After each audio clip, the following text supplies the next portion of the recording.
The Huawei Honor 6 Plus arrived with a splash today, a shocking new dual-camera setup offering variable aperture shooting for the first time on a smartphone with no bulky add-on lenses.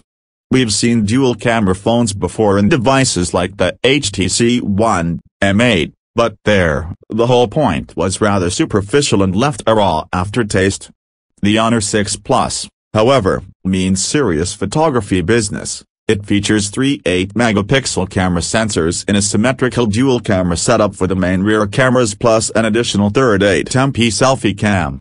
The dual setup is what makes the changing aperture possible, and behind it doing the heavy maths lifting is a dedicated, powerful image signal processor, ISP.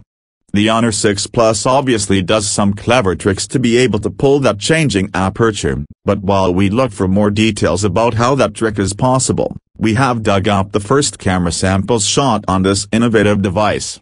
Notice the amazing low-light performance and the change in aperture between pictures, as seen in EXIF reports. Impressive, isn't it? Thank you for watching. Please subscribe for more reviews. And I will see you guys in my next video. Until then, goodbye.